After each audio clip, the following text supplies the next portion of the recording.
guhdarên hêja qehwe û felsefe dest pê dike. Qehwa xwe bigirin û kerem kin sohbeta me.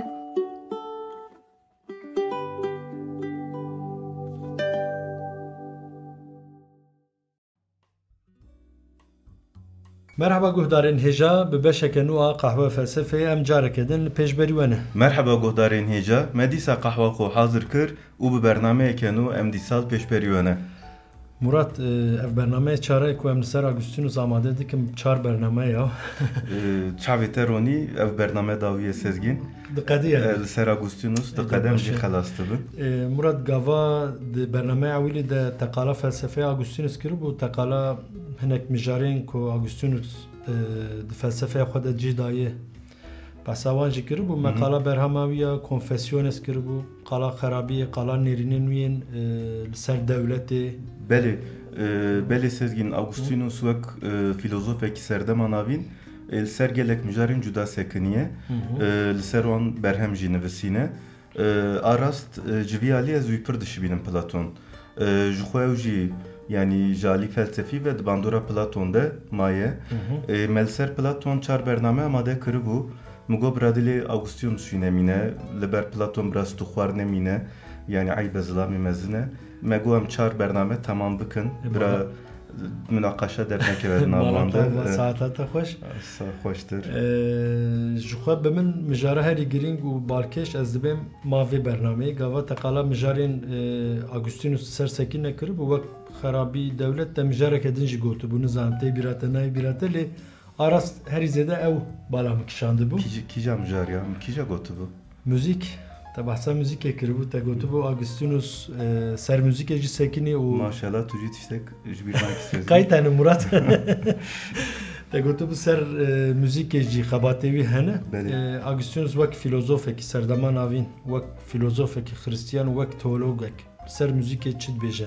Müzikê çawa dinirxîne, çawa şîrove dike, ez vana merak dikim bi rastî. Yani wek filozofekî Xristiyan dipirsî ya teologekî Xristiyan dipirsî?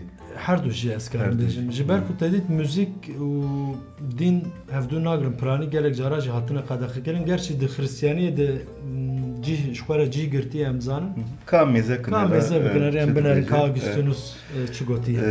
Belê bi rastî jî müzik mijareke xweş e û gava jalî felsefî ve tê şîrove kirin xweştir dibe. Fikr û ramanên balkêş derdikevin pêşberî me. Lê mijara müzikê berî ku ez dest bi fikr û ramanên Agustinus bikim dixwazim bêjim berî Agustinus jî di nav felsefeyê de hebû. Di felsefe Yunana Antîk de hebû. Di nav felsefeya Pisagor û Platon de em müzikê dibînin, felsefeya müzikê dibînin. Bi taybetî di felsefeya Pisagor de müzik xwediyê ciyekî girîng bû. Ji xwe di nêrînên Platon de di nêrînên Agustinus de yên ser müzikê şop û bandora felsefeya Pisagor bi awayekî eşkerem dibînin.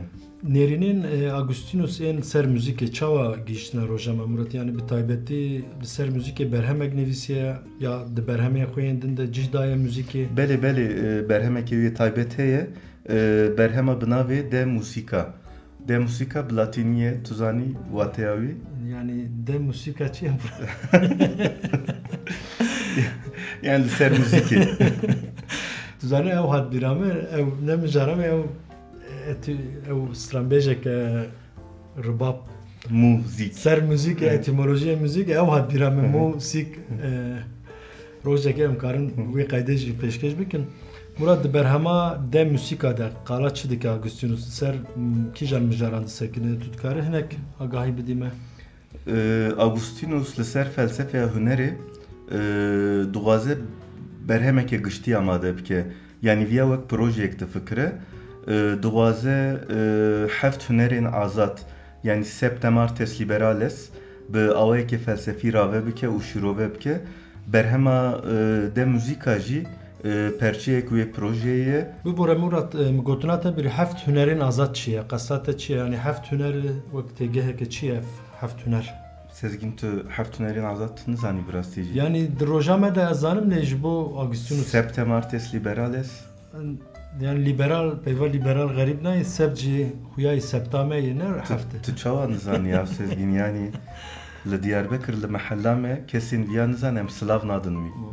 Ez çi bikim mura ez terka bernameyê bikim na ez nizanim. Sûrê nener.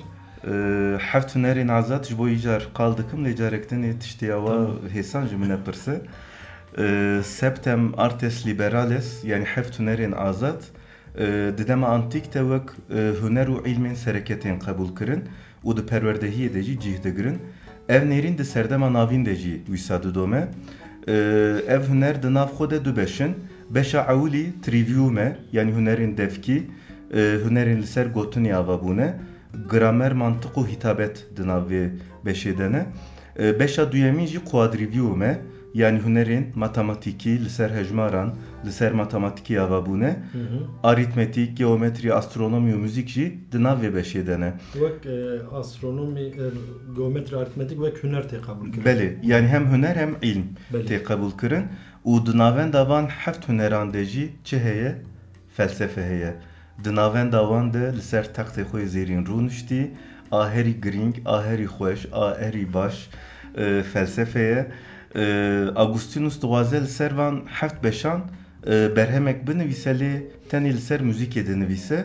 Heta hinek şîrove dibêjin wek yani dibêjin berhema muzîkê jî wek temam nebûye arast. Yani wek hinek kêm maye.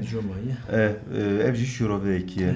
Spasiya te dikim mura teqala naveroka berhema de musîka dikir kerem ki encûr devam bikin. Belê berhema de muzîka ji şeş beşan pêk tê.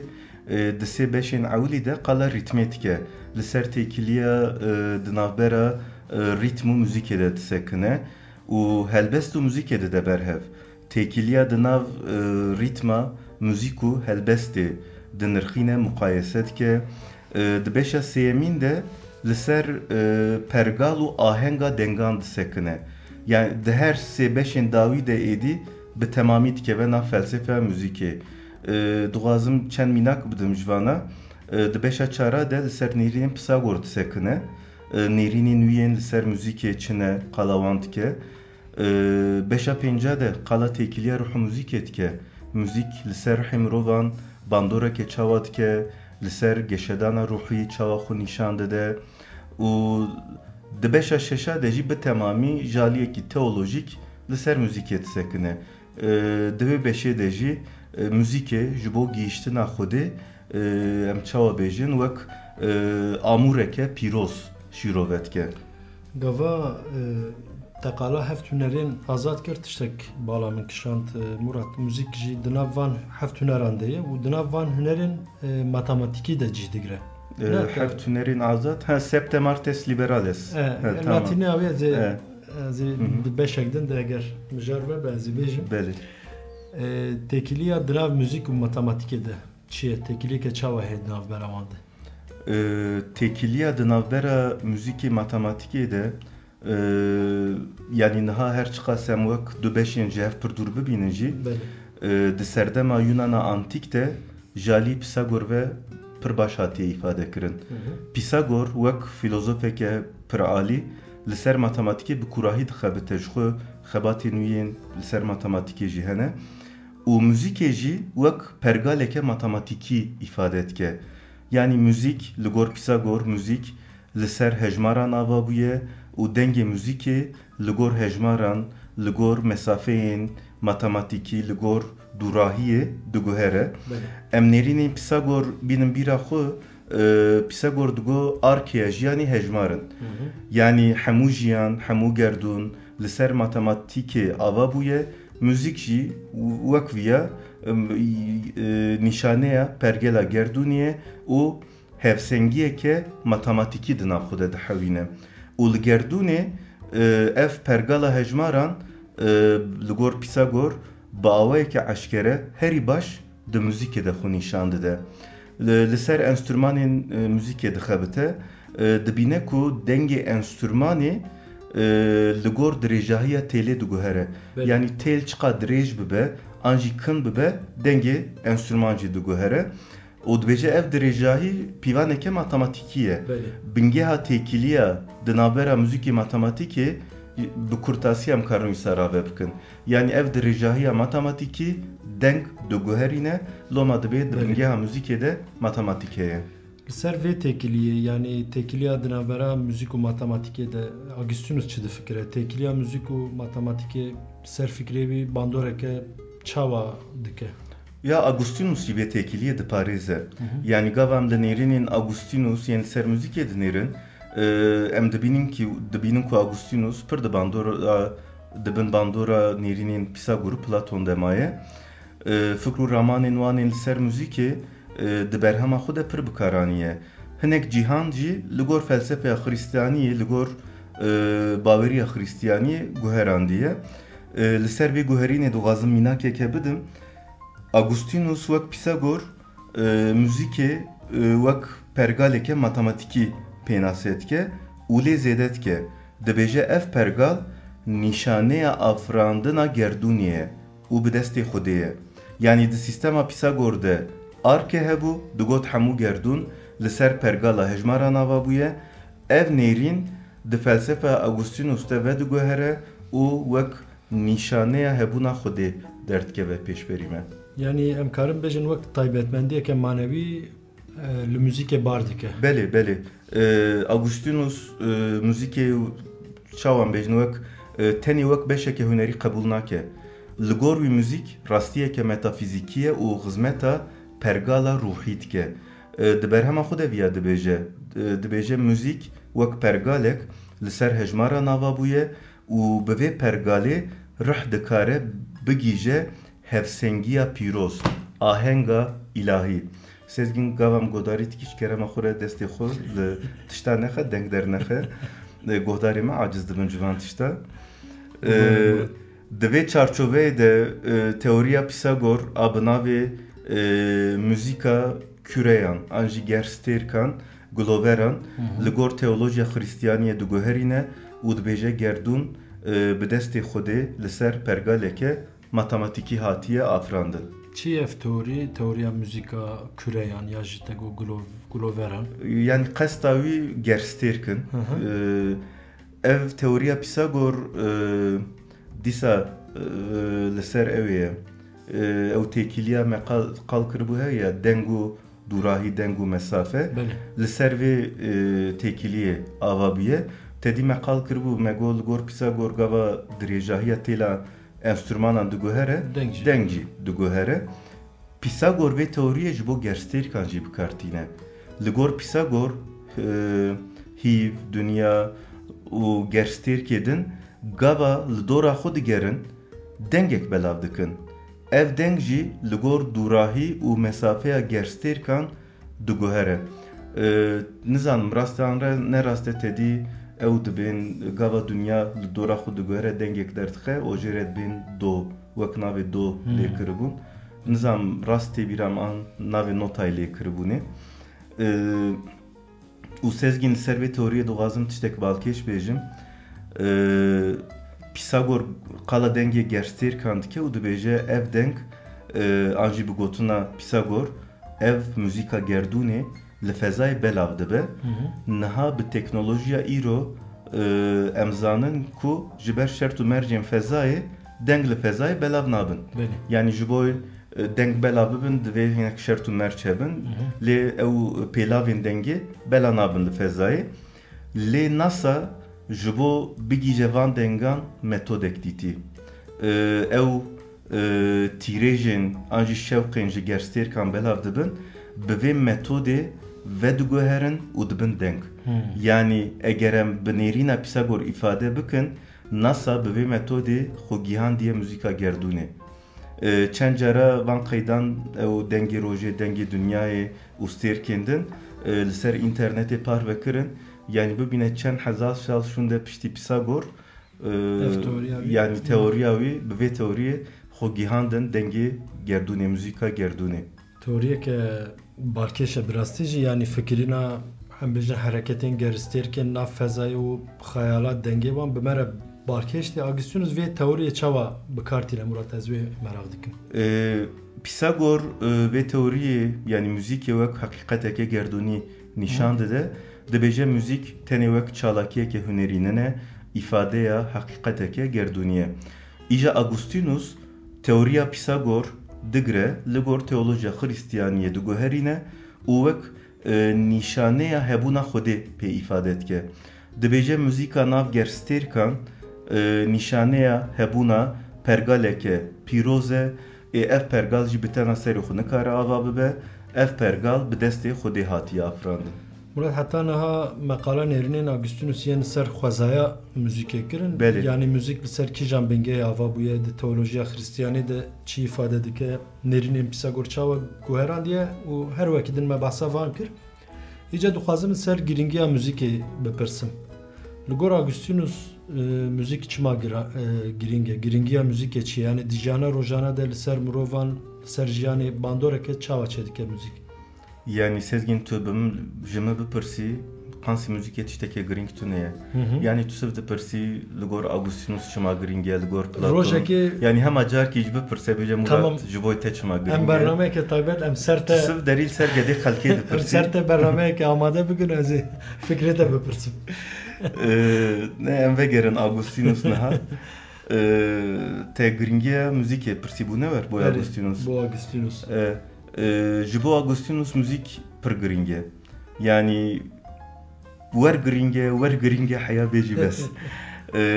Bi rastî cî Agustinus giringiyeke mezin dide müzikê, çimkî li gor Agustinus müzik li ser rihê mirovan xwediyê bandoreke mezin e.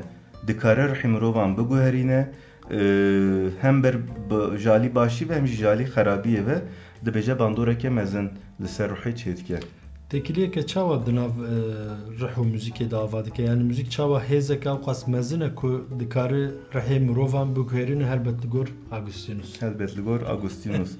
Hêzeke bi rastî jî mezin e. Agustinus başe ku tenê dibêje rihê mirovan diguherîne. Platon di devletê de gava qala bandora müzikê dike, dibe guherîna müzikê dikare devletek biguherîne. Yani giriniyek mezin dedi. Ev tekiliya di nav ruh müzikê de ne tekiliyek nûye. Berî Agustinus Platon qala vê tekiliyê dike û bi awayeke pergal di berhema xwe ya devletê de cih dide.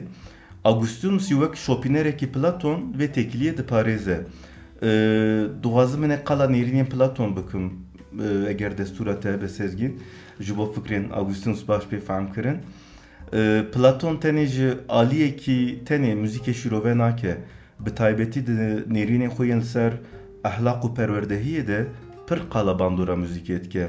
Heta di hinek cîhan de di rêveberiya dewletê de qala giringiya müzikê dike. Li gor Platon müzik wek hêzeke mezin rasterast dikare rihê mirovan bixebin bandora xwe û dikare keseyatiya mirovan biguherîne. Li ser vê mijarê di berhema dewletê de wîsa dibêje müzikê xerab rihê mirovan zeîf dikin û wan ber bi şehvetê ve dibin. Lê müzikên baş û rast keseyatiya mirovan ber bi başiyê ve dibin û rihê wan paqij dikin, wan dikin mirovên bi fezilet. Li vir dixwazim şîroveyekî kim bikim. Elbet. Platon sedî sed rast dibêje. Yani bi min jî bandora müzikê li ser rihê mirovan pir heye. Hatta hinek divê me re hinek hevaltiya li gor müzikên ku godarî dikin hilbijêrin. Ew qas bandoreke li ser wan heye. Ez jî divê qeratê de me. Ji ber van sedeman Platon dibêje divê müzik bi perwerdehiyeke rast bê kontrol kirin. Yani müzikên ku li ser ahlaqa mirovan bandoreke neyînî çê dikin divê ji aliyê dewletê ve bê qedexe kirin. Platon dîsa qala qedexekirinê dike. Şwe di bernameyên Platon de jî meqala fikr û ramanên Platonê li ser hunerê kiribûn wek hunerên din ser müzikê jî qala sansûrê dikir. Belê meqala sansûra ser helbestan kiribû. Ev tekiliya Platon di nav rih û müzikê de ava dike. Agustinus çawa şîrove dike Murat? Ya Agustinus jî tiştê nêzî Platon dibêje. Yani jalî em bêjin rast e Platon ne Xristiyan e. Lê felsefeya Platon têra xwe felsefeyekî em çawa bêjin nêzî baweriyeke muhafazakariyê. Yani gavam li felsefeya Platon dinêrin edvêm Agustinus loma ew qas Platon dibin bandora Platon demaye. An jî filozofên Xristiyan yên din pir dibin bandora Platon demane. Agustinus jî li ser müzikê tiştê nêzî Platon dibêje, yani bandora müzikê ya li ser rihê mirovan qebûl dike, lê ew başî û xerabiya ku Platon qal dike hinek diguherîne. Li vir jî em bandora teolojiya Xristiyaniyê dibînin. Agustinus müzika wek baş û xerab rasterast nabêje, li gor nêzîkbûna Xwedê dabeş dike. Yani müzikên mirov ji Xwedê dûr dixînin û müzikên ku mirov nêzîkî Xwedê dikin. Di Pirtûka Confessiones de dibêje gava ez hinek ilahiyan guhdarî dikim, ji wan hezeke mezin digirim. Lê divê ez ji xwe bipirsim, ev hez min nêzî Xwedê dike an min ji Xwedê dûr dixîne, nêzî dünyaya, jiyana dünyayê dike. Ji ber vê sedemê Agustinus ji müzikên li ser rihê mirovan bandoreke baş çê dike diparêze, li hemberî müzikên zêde hestewar û zêde bi kêf disekine. Yani müzikên zêde kêf didin me re dibê hinek nebaşin ji bo rihê mirovan. Xwezî playlisteke Agustinus me peyda bikiraya. Wele yani başe ku haya wî stranên me yên govendê tune ne, Agustinus yên nizame li ser stranê me yên govendê çi bigotana. Sezgîn ev mesele ew ê derdixe pêşberî me. Nêrîna serdema navîn derdixe. Yani dîn bi her awî bandoreke mezin çêkiriye. Baweriya wê çaxê çi ye li gor Xristiyaniyê? Dibêjin mirov gunehkar e, ev dünya dünyayekî ne baş e, dünyayekî xerab e. Loma divê her tişt li gor dünyaya dinê be ji bo xelasiyê be. Loma tiştên hez didin me re, tiştên bi kêf ne li gor mirovan e. Yani di hunerê de viya dibînî, di resima de dibînî, di helbestê de dibînî. Tedî Pirtûka Umberto Eco li ser serdema navîn, felsefeya serdema navîn, The Name of the Rose.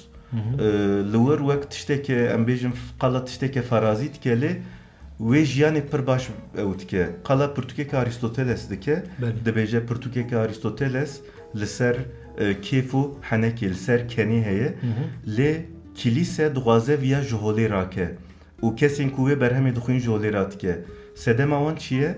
Dibêje kesên dikenin tirsa dilê wan zêde nabe, yani tirs kêm dibe, kesên ku tirs di dilê wan de tune be, baweriya wan jî kêm dibe. Ya loma ev nêrînê Agustinus rasterast bi wan fikran ve girêdayîne. Pirseke davî Murat, ev nêrînin Agustinus di Xristiyaniyê de çawa cih girtiye, yani guherînekan ve guherînek çêkiriye bandoreke çawa li ser Xristiyaniyê kiriye? Helbet bandoreke çêkiriye, ev nêrînin Agustinus yên li ser müzikê bi taybetî li ji bo ilahiyên kilîseyan hatiye bikaranî di serdema navîn de. Agustinus müzikê ji bo nêzîkbûna Xwedê wek amûrek pênase dikir. Loma müzikên ibadetê, ilahiyên müzikan li gor van krîteran şikil girtine. Ew ilahiyên yani divê ilahî wek müzikên ibadetê divê sade bin, müzikên ne pir zêde bilind bin û ne bi coş bin. Li ser ilahiyan dibêje di guhdarîkirina ilahiyan de gava mirov zêde bala xwe bide müzikê, müzik wateya ilahiyê li paş xwe dihêle û rihê mirov ji xwe dûr dixîne. Loma ew di fîlma de an jî li kilîseyan ew müzikên kilîseyan bîne bîra xwe, tedî bi orgê, bi piyanoyê ava müzikekî ew e, hinek sekan e, wek kûr e, dengê ji kûr tê. Yani wek dengê meditasyonekê. Yani ji bo me re nêzî Xwedê bike. Ev nêrînên Agustinus li ser em bêjin ilahiyên pîroz jî, ilahiyên ibadetê jî bandora xwe çêkiriye. Pirsê me ew qas bin Murat eger hebe gotinek tê davî ser Agustinus müzik bi taybetî Agustinus me çar beş ser wî amade kirin? Ya yani tişteke ez bêjim arast, yani heta ji destê me hat me xwest li ser Agustinus em çarçoveyekê çê bikin. Hel wek di sê cara jî got di berhem dibêjim di bernameyên berê de Agustinus wek Platona serdema navîne. Belê. Hem mijarên li ser sekiniye hem jî berhemên afirandiye. Loma gava me ra Agustinus dixwîne me ra serdema navîn bi taybetî felsefeya patristik baş fehm dike. Mijarên li ser sekiniye tedî belkî bala te kişan dibe, yanî kîja mijar be, xerabî be, dewlet be, müzik be, qala çi dike dawiya dawî bi dînê ve girê dide, dixwaze bigîje Xwedê. Di müzîka de jî em viya dibînin. Ev jî ji xwe taybetmendiya felsefeya serdema navîn e. Di navendê de dîn heye, bawerî heye. Agustinusî, felsefeya Agustinusî baweyekî baş viya nîşanî me dide. Ez hêvî dikim ku di hişê guhdarê me de yanî wek nexşeyeke ji bo xwendinê çê bû be. Eger derfeta wan çê be, berhema Confessiones ji dil pêşniyar dikim ji bo bixwînin. Te nexwend sezgîn, te dilê min hîşt. Lê guhdarê me ez bawerim ew bixwînin. Wekî din tiştekî bêjim tune. Baş Murat, spasiya te dikim mala te ava em ê bernameya biqedînin lê te ew got dengê fezayê. Ez dibêm berî em xatir ji guhdara bixwazin û em ji wan qeyda yek tevî guhdarê xwe em guhdar bikin ez dibêm. Wele baş dibe em çend saniye bêjî em bidin guhdarîkirinê baş dibe. Tiştekî efsûnî ye, yanî feza ew qas ji me dûr û müzîka wî yanî tiştek balkêş tê me re gaval ser dikire. Nizanim feza ew qas mezin Murat em çi bidin guhdarîkirinê? Kaş kerema xwe re sezgîn. Wek min got em kîjan dengê jî guhdar bikin. Ji me re dengê Dünya û Venûsê veke. Tamam. Yanî me ra gava guhdarî dike wa kezeba me ra tişewite. Ez strana Dünya û Venûsê diyarî hemû guhdarên me dikim. Baş e, tamam. Em ê bi hevdûre guhdar bikin. Guhdarên hêja heta bernameyekê din bimînin di nav xêr û xweşiyê de. Guhdarên hêja heya bernameyekê din bimînin di xweşiyê de. Bê qehe û felsefe nemînin û helbet bê müzik jî nemînin. Bi xatirê we. Bi xatirê we.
Qehwe û felsefe.